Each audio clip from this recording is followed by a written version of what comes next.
Welcome to Good Morning Hospitality, your one-stop shop for the latest news, noteworthy trends, and thought-provoking discussions across the industry.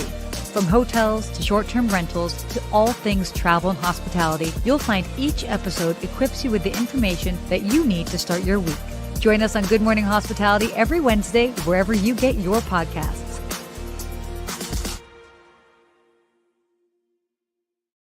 Good morning. Good morning, Sarah. Good to see you. Good morning, Steve. Oh my gosh, it's been some time. Yeah, how long has it been now? It's only been a week we missed, right? Yeah, it's a week, but it was a very important week. It was a very, very important week. A lot going on. Two reasons for this important week. One, last week would have been smack dab in the middle of our joint birthdays. Yeah. Look at us aging together, one week at a time. Oh man, it's crazy. So for those of you guys that don't know, Steve and I we're near birthday twins. That's kind of wild. Yeah, what is yours? Yours is the 9th, right? Yeah, mine is the 9th. Yours is the second. So I'm definitely older and wiser. Yeah, obviously. And so we missed being able to celebrate that in the middle. But there was also some really big news for you. Yes, but before we get to that news. Okay. Before we get to that news, I just want to talk a little coffee talk here. You were traveling. Okay. I had a little adventure, and I was excited about it. So tell me about your adventure. I want to talk about some adventure because I realize, again, I'm becoming more of a tourist in my own backyard. There's a lot of things that I don't do. And so I started going to the Everglades a lot recently, I told you about, to check out what's going on over there and seeing all the wildlife. And now I got invited this past weekend to go shark tagging. I was like, I don't even know what that means. But really, because of Biscayne Coffee, right? Biscayne Coffee is my brand you see over the shoulder. We donate to help save the bay. I got to go with a bunch of donors and scientists out into the Atlantic Ocean and catch sharks and then put a tag on them, measure them, see how they're doing. And I thought, all right, we're going to catch some little baby sharks. Okay. So I take it these weren't so baby. No. How big were these? Massive sharks. And we caught, the biggest one I think was a 9-foot great hammerhead shark. We caught 6 different sharks, all different kinds throughout the day. And just amazing to see what is out there in the ocean. And my favorite part of all of this. Okay. No photos allowed. They brought a professional photographer. They wanted you to be in the moment. And so I think that's our new tagline here. No photos, just moments. We're gonna use that here. So it's just nice to be out in nature, see what's out there, be in the moment with all these strangers that we were on the boat for 8 hours and became friends because of it. Right? It's just a cool thing. So yeah. If any of you out there are going on adventures, let me know. I'm looking for some more adventure stuff like that out in nature. I'm excited to do it. So scuba is next. Now that I saw what's under there and I couldn't see, I want to go scuba dive and see what else is out there. You asked me about scuba before we hopped on here, and I'm good with snorkeling.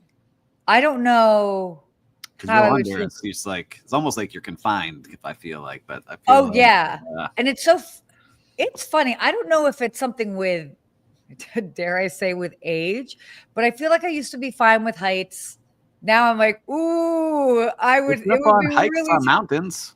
Paul, that's right. No. Mountains are fine. Straight up we saw some of these sharks come. Yeah, right. Dog music. But the idea of bungee jumping or jumping out of a plane, I think I'd have to be heavily drugged to do that. Yeah, I've done skydiving. I think I may do it again. Oh, soon. Okay.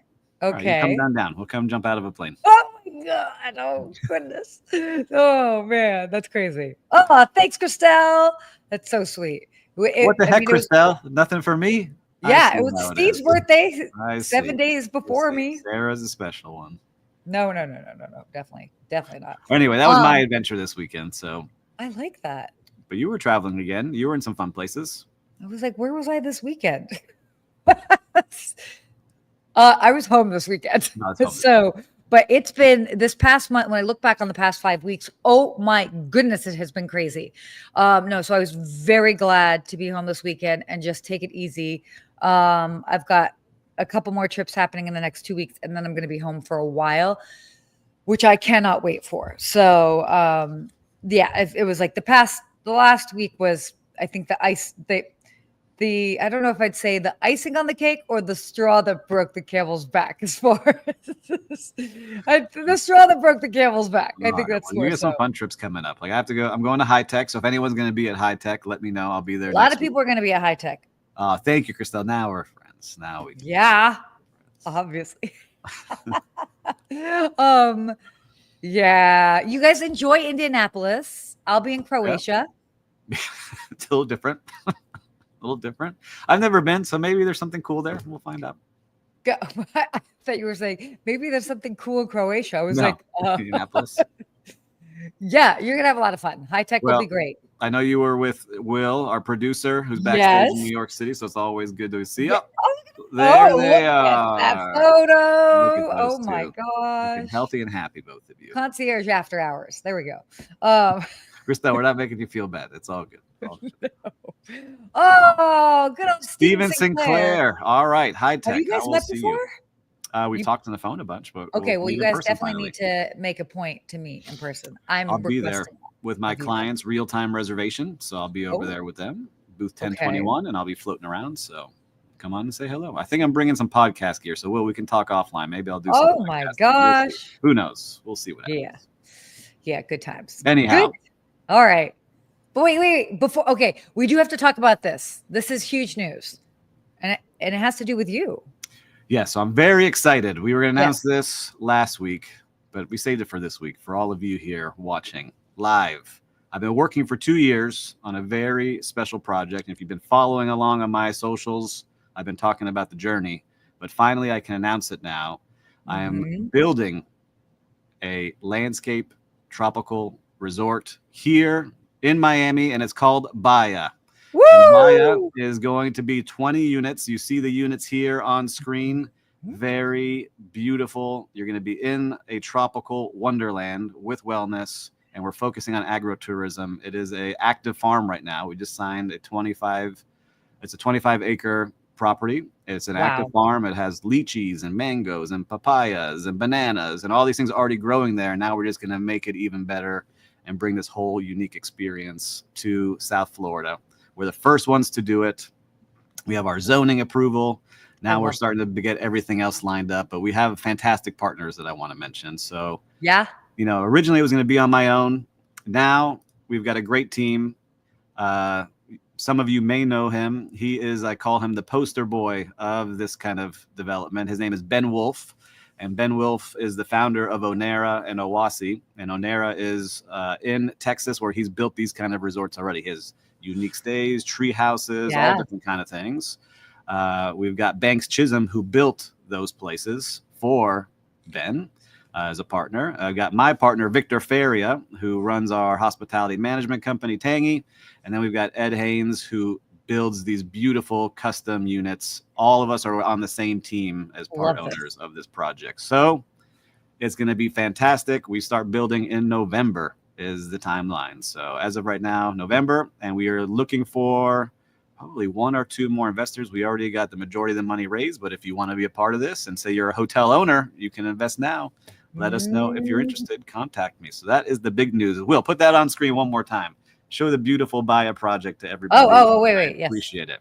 And then Crystal had a question. Will it be, will children and families be welcome? Absolutely. I have children. And so part of it will be 1-bedroom units that you see here. And then we also have 2-bedroom units in the same style. And there'll be kid activities. So they'll get to learn about farming. They'll get to plant some seeds in a mason jar and take it home with them. We have a cafe with a beautiful menu that we've already created with the help of my great chef friends at these luxury hotels I've worked with. We are working on also for kids like this outdoor jungle gym kind of place that meets, it doesn't look like something from a school, like it actually looks like something cool that would be outdoors. That's awesome. But then we'll have a different area just for couples that they can focus on their wellness and meditation and yoga and cold plunges and all this other cool stuff. So it's coming. It's so exciting. By the way, making waves, because when I was at NYU and the day that you announced it, I had several people come up to me and they're like, Steve's news is really cool. And I was like, wait, because I hadn't been online yet. And of course I knew about your project, but I just hadn't been online. So I was like, wait, what news? What news? Yeah, we announced it. That's the other thing. We talked backstage on something else on my birthday, but we announced that on my birthday. So that was a good thing to announce exactly. on I'm my like, birthday. huh? Yeah. What? So it came out really well. We got a lot of great people interested. Like I've had. My mom is interested, by the way. Well, your My mom and you will come mother. down. I'm going to need both of you some of your advice. So you've been at some of these cool places. My mother was like, wow, what Steve is doing is really cool. So you guys are invited for sure. And so the other exciting part is that, look, sometimes you don't think that things are going to happen. And so this is my little motivational clip, is to stick with it. Keep, one step after the other, keep working on something. You're going to get hit with roadblock after roadblock, but just keep pushing through. And I'm just excited that we got to this point. Now we're going to have a bunch of other things we got to get through, but this was hard enough to get to here. And now we continue moving on. So keep chasing those dreams, everybody. Woohoo! Wow. Thank you for coming to Steve's TED Talk. I'm ready. Let's go. Yes. All right. Well, we've got a lot of topics to dive into. Let's go ahead and talk about what else is going on in the world of hotels and travel. Because we had so much news. We had a lot to catch up on. Okay. So first of all, luxury hotels are going small. The rise of shoebox suites. So this is interesting. Luxury hotels are increasingly offering smaller, efficiently designed rooms that emphasize this sort of high-end experiences over square footage. I mean, I think it makes sense because it kind of reflects this shift towards smart luxury, which I'm a fan of that phrase, balancing style, convenience, affordability. And I mean, operators are kind of thinking that it's going to maybe boost occupancy, at least, and like revenue per square foot. So especially in urban markets. But what are you thinking with this? Well, I see, look, when I hear this, what comes to my mind right away, we've talked about them as Citizen M hotels, right? Oh, yeah. They're very small, like shoebox-sized rooms, and then their amenities are great. But I go back to my days at the Delano, the first true boutique hotel. And they got a historic building, and they knew the rooms were tiny, and they made the rooms as cool as possible, but they made the amenities, what was it about? So when we went through orientation, they're like, all right, if guests ask why the rooms are so small, it's because they're meant to be out where all the amenities are and mingling with each other and making memories and making connections. That's good. And so that's the hook. The other way is true business, right? Shrink as many rooms as you can into this place, fill it up, and then you're going to make more money because you have more people in these units that are more affordable, but you're going to make the money also, out in the amenity and common areas. So it makes sense for a lot of different people that are building. And you see it also with rental, like apartments, right? Like you start seeing it here in Miami, all of a sudden it's micro units that are being for rent because all the communal areas are. Not a fan of that. Not a fan. But that's what they're doing. So like you see this brand new building. It was just curious because one of my friends works there, teeny tiny apartments, like hotel room size. Yeah. But then all the amenities are like you're at the best resort. You're at a hotel. So I don't know. We'll see where this continues to go. I have such mixed feelings about that, mainly because I have a lot of shoes. Yeah, well, you can have your a wall. You make it like art, right? Here's all this shit. Perfect. No, but I have seen that. I've seen that. I mean, and obviously like in New York and even in Los Angeles as well. So, but there is something to be said for having some awesome amenities. So that definitely plays a big factor. Very true. So let's see here. Let's go to our next one. Yes. Hyatt has launched a new upscale collection brand, which is called Unscripted by Hyatt. Kind of neat. Yeah, right. I mean, kind of like with this, they're kind of hoping to like sort of target that upper middle class, upper upscale market. And I'm a big fan of the name. Like, have you seen this yet? Yeah, I think what's interesting with this is that we just talked about this 2 weeks ago with Marriott doing something similar, where these are unbranded hotels that are coming into their collection. And it seems like Hyatt was like, all right, we have to do this too, maybe is what it looks like. But they're letting unbranded hotels, unique character, keep your character. You get the Hyatt engine behind you. We're going to book you through here.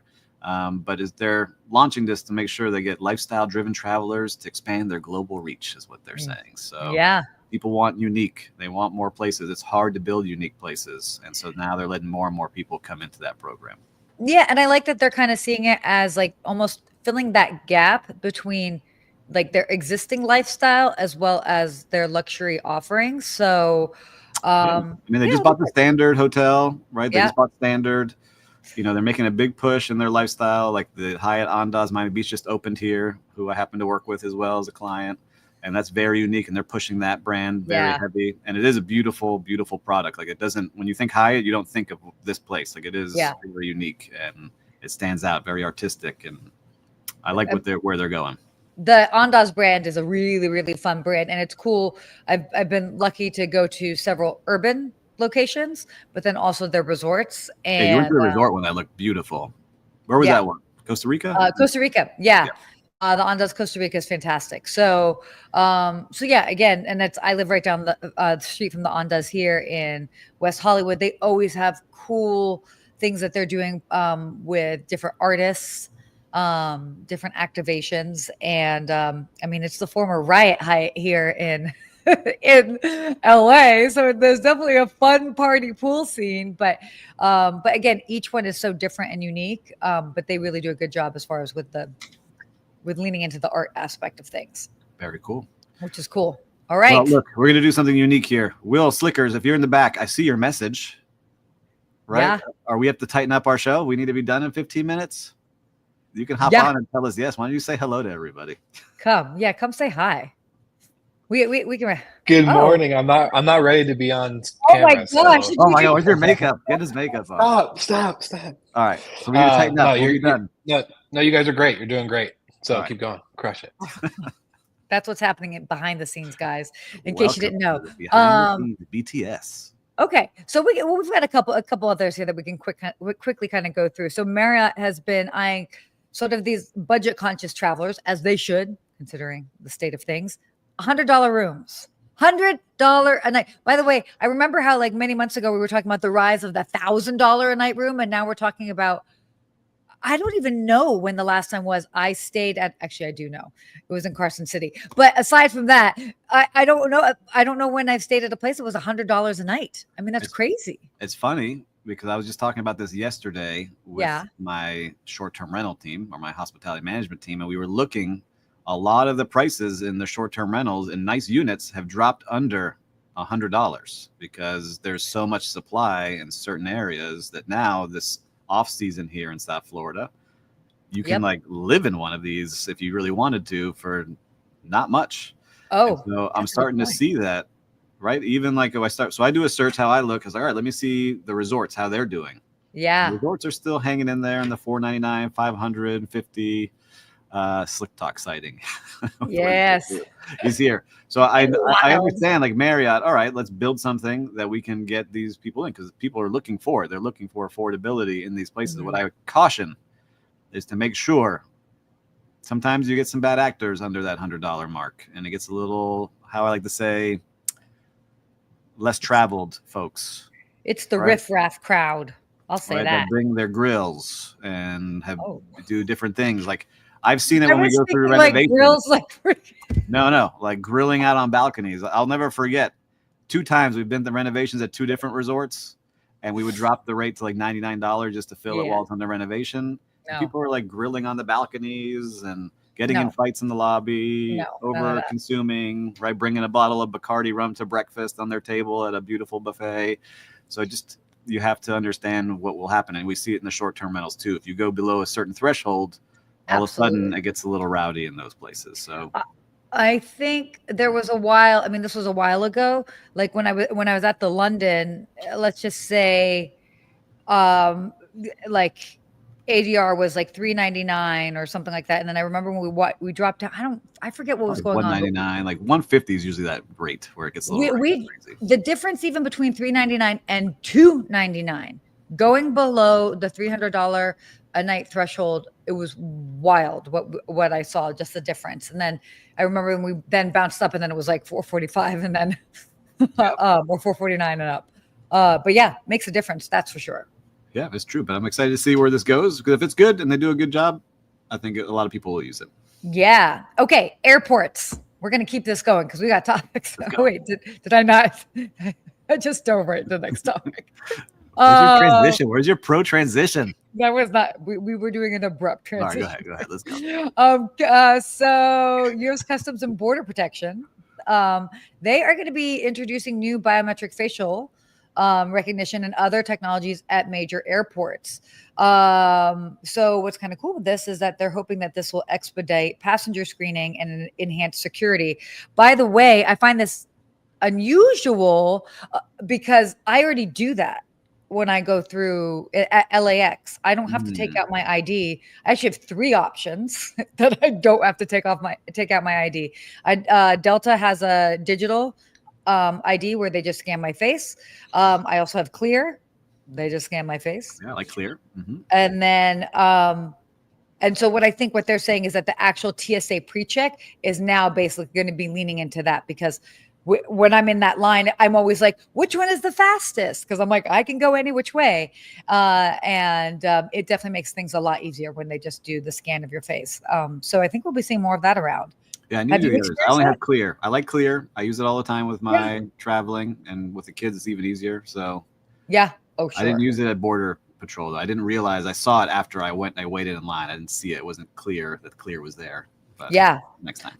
Well, I wonder if that's going to be, I wonder if they're going to do more of that. And because I have global entry. So when I come back in from international, I literally like walk through and they're like, welcome back, Sarah. It's so crazy how easy it is. But I wonder if they're going to do it also for any inbound. I didn't have it. So this time I was met with people with weapons. Oh, that's fun. Keep things interesting and exciting. Love that. Okay. Continuing on here. Yeah. Let's skip this one. Let's go to number 3. What is this one with Apple? Tell me about this one. So this looks kind of cool. I will probably be one of the first to be playing with this. So Apple is going to be doing these new travel upgrades where they'll have a digital passport, live translation for messages and calls. Can't wait for that. But it's probably going to be rolling out later this year. But I think this is really neat because, again, we're kind of seeing this shift to what sort of things can we have on our phone, and this idea of the digital passport. I mean, you still might have to show your actual passport, but the fact that you'll be able to do that.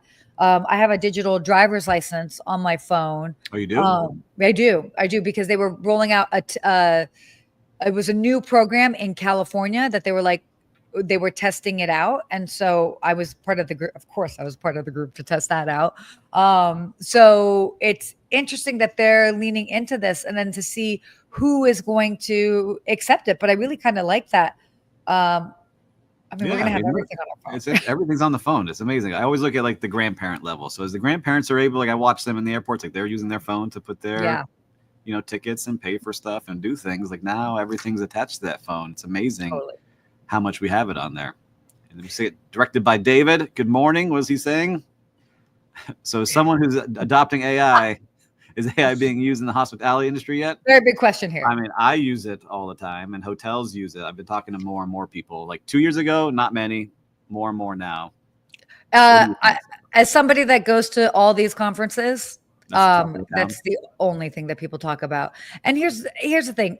We've been using elements of it for quite some time. Now it's just become more mainstream, and then it's more visibly integrated. How about that? I think that's a good way of putting it. I still love it for all the back of house stuff, right? That's what I tell people. Like, if I don't have to make a schedule and take hours to do payroll and to go through all my reports to see what's selling and what I need to order and what my par levels are on the bar. Like you can take care of all that so I can focus on Sarah and her mom when they come to Bahia. That's what I want to make sure I'm doing versus being at my desk working on all these reports that, everybody needs. So that's where I love seeing that. Very high maintenance travelers. So I know. We need to make sure they have everything they need when they arrive. Good question, David. It's coming. It's just not. Hospitality is usually slowest to adopt things, and they're very cautious. But I think it's starting to ramp up a little bit. But and I feel like, they're ripe and first of all, I feel like we won't be as slow to adopt, mainly because we have to be more efficient, just with staffing shortages and all of the different challenges that are happening around the country. I mean, even in Los Angeles, they just passed to increase minimum wage to $30 an hour. That's going to be challenging. And so these businesses are going to be more aggressively adopting AI into all of their different operations. I think they have to. Like OpenAI just dropped a new operator today, so I got to see what that's doing. There's so many new things what coming it's all the doing time. in the background. It's like how many new things are coming. It's just amazing. Like, yeah. But I think there's something also. I'm gonna like this because David triggered an idea. I've been watching on TikTok. There's like now full channels of like a Yeti and a Bigfoot and like all these characters that are being made on Google's new VO3. Okay. And they have like all this backstory. I'm fully invested in what those characters are up to in their daily vlog. Yeah, I'm gonna send it to you. Oh like I'm like, what's this guy gonna be up to today? And it's not even a real thing or a real person, but it's like a mascot. And so I would like to see more of those happening. I'm working on having a mascot for my business, like how that person will talk and what they will do. So I think there's something there for people to use more and more. Or when you're in the elevator, you can have somebody personalize things to you instead of just having ads flashed. I have not seen this. And Will was commenting in the background. He's seen it. He finds it. I'm going to send it to you. You would like it. I think you would find it somewhat funny. I hope so. I hope so. Corny or like funny? We'll see. I don't know. Anyhow, good question, David. Triggering some ideas here. All right. Should we do a quick hospitality quote? Let's do it. Or we got to recap, right? Don't we? Or we can do the recap. We'll recap. Why don't we recap it up here? Why don't you go? Where was I? Where have I been? Yeah, I feel like you've done a little bit more than. I have got a lot of things going on in the world. YouTube Shorts. I don't know if we can pull up that, but I guess someone's got it going. All right. Thank you, Harry. I'm going to go with I went out on that boat with the sharks. And again, I just think the coolest thing out there was being in the moment. I find, I'm bad at this now, right? We're in line, we're looking at our phone, we're waiting for an elevator, you pull out your phone, you're at a stoplight, you're looking at it. All the time. We just talked about how many things are connected to the phone. Yeah. When you're forced not to be on it, at first it felt weird the first hour, and then you're like, I feel like I'm just out in nature with the sun and the water and these cool people.